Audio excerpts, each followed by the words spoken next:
Manchu Vishnu cinema అంటే చాలు social మీడియాలో పండగ చేసుకోవడానికి రెడీగా ఉంటారు ట్రోలింగ్ బ్యాచ్. అదేంటో ఆయన సినిమాలు కూడా కేవలం ట్రోలింగ్ కోసం తీసినట్టే ఉంటాయి. ఈ విషయంలో మంచు విష్ణు కూడా చాలా పాజిటివ్ గానే ఆలోచిస్తున్నాడు.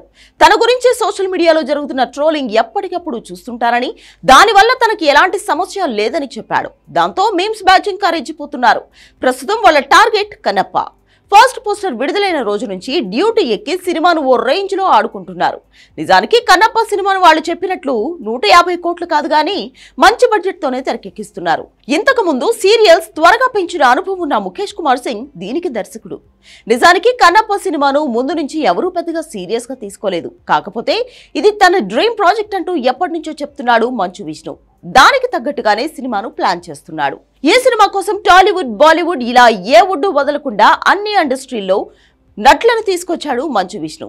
కన్నప్పలో ప్రభాస్ రుద్ర క్యారెక్టర్ చేస్తున్నాడు. కనీసం 32 నిమిషాలు ఉండే పాత్ర ఇది. తాజాగా ప్రభాస్ స్క్రీన్ టైం గురించి మంచు విష్ణు ఓపెన్ అయ్యాడు. ఇందులో ఎడిటింగ్ అంతా చేసుకున్న తర్వాత ప్రభాస్ పాత్ర 32 నిమిషాలు ఉన్నట్లు తేలిందని చెప్పాడు. అలాగే మోహన్ లాల్ 15 నిమిషాలు ఉంటాడని క్లారిటీ ఇచ్చాడు. మొత్తం సినిమా 3 గంటల 10 నిమిషాలు ఉంటుందని చెప్పాడు. ఆ మధ్య పుష్ప 2ను 3 గంటల 20 నిమిషాల నిడివితో విడుదల చేశారు సుకుమార్. విష్ణు కూడా ఇదే అంటున్నాడు. ఈ మధ్య ప్రేక్షకులు కూడా లెంగ్త్ చూడడం లేదని, సినిమా బాగుంటే 3.5 గంటలకు పైగా ఉన్నా చూస్తున్నారని చెప్పాడు. కన్నప్ప విషయంలో కూడా ఇదే జరుగుతుంది అంటున్నాడు ఈయన. ఒకవేళ నిజంగా ప్రభాస్ అరగంట ఉంటే మాత్రం ప్రభాస్ ఫ్యాన్స్ కు ఇది ఫుల్ మేల్స్. రాజాసాబ్ ఇప్పట్లో రావట్లేదు కాబట్టి వాళ్లకు కన్నప్పకు మించిన ఆప్షన్ లేదు. మరోవైపు బాలీవుడ్ నుంచి అక్షయ్ కుమార్ ఉన్నాడు. ఈయన కూడా సినిమాలో దాదాపు 20 నిమిషాల పాటు ఉంటాడు. అందరినీ తీసుకున్నాం, ఏదో అలా గెస్ట్ అపియరెన్స్ ఇచ్చి పంపించేద్దామని కాకుండా కథలో ఉండేలా ప్లాన్ చేస్తున్నాడు మంచు విష్ణు. ఒక్కొక్కరికి సిగ్నిఫికెంట్ లెంగ్త్ ఉండేలా చూస్తున్నాడు.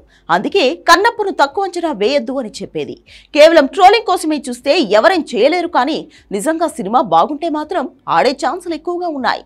మరోవైపు శివుడి పాటకు పాజిటివ్ రెస్పాన్స్ వచ్చిన విషయం మర్చిపోకూడదు. ఆ తర్వాత వచ్చిన లవ్ సాంగ్ అంతగా ఆకట్టుకోలేదు. పైగా దాని మీద విమర్శలు కూడా వచ్చాయి.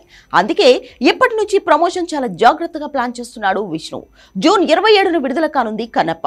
ప్రస్తుతానికైతే అంచనాలు లేవు గానీ రేపు ట్రైలర్ విడుదలైన తర్వాత ప్రభాస్ ను చూసి ఖచ్చితంగా ఎక్స్పెక్టేషన్స్ పెరగడం అయితే ఖాయం. మరి చూడాలిక కన్నప్ప ఏం చేస్తాడో.